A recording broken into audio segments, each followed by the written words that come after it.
नमस्कार, मैं वीरेंद्र कुमार। आप देख रहे हैं भारतीय सहारा समाचार जंगी बुलंद आवाज।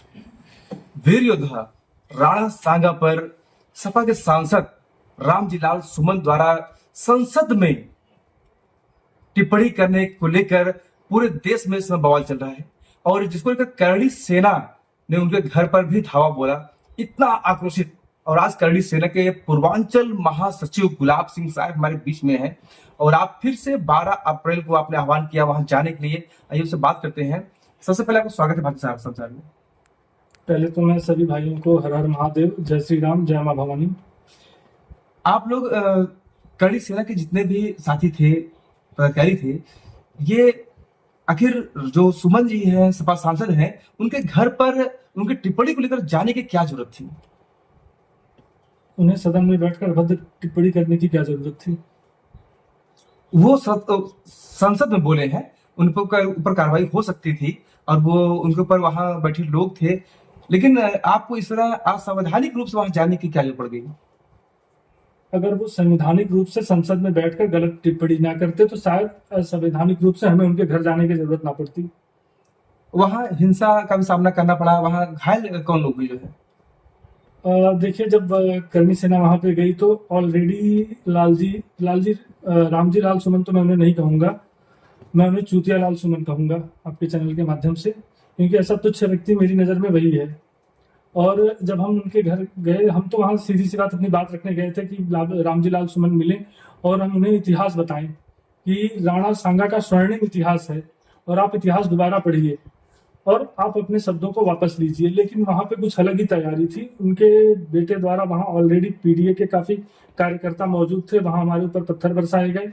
उन्हीं पत्थरों में से हमारे कुछ भाइयों को चोट भी लगी, जैसे सनी सिंह भाई हमारे घायल हैं। आज मैं अयोध्या उनसे मुलाकात करके आ रहा हूँ, आप देख भी सकते हैं।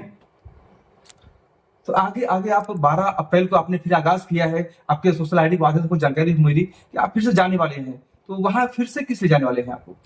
भाई, 12 अप्रैल को राणा सांगा जी की जयंती है और पूरा क्षत्रिय समाज, करणी सेना नहीं, पूरा क्षत्रिय समाज वहां जाएगा।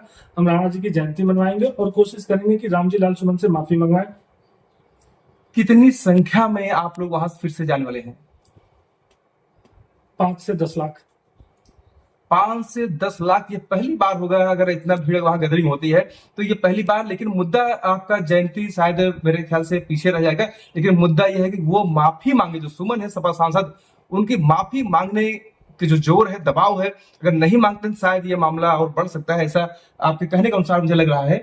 तो क्या लगता है वो माफी मांग लेंगे? वो भाई, ये उनका व्यक्तिगत मामला है, वो माफी मांगे या ना मांगे, क्षत्रिय समाज उनसे माफी मंगवाने के लिए सक्षम है।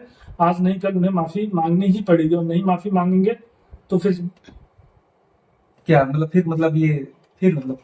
फिर क्या, खुले शब्दों में मैं उन्हें कहता हूँ भाई, 1 साल 2 साल 3 साल निपटा दिए जाएंगे।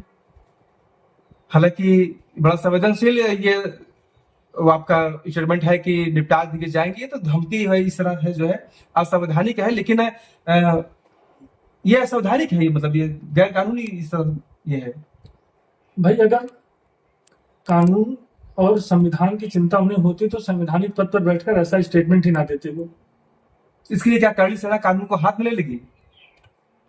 भाई, अगर सामने वाला विवश करेगा तो क्या करेंगे हम? तो 14 अप्रैल को बाबा साहब की जयंती है। संविधान ने बताया बाबा साहब की जयंती है, अम्बेडकर जी की। तो क्या आप 14 अप्रैल को उनकी जयंती बनाएंगे? अवश्य मनाऊंगा, हर साल मनाता हूँ अपने गांव में।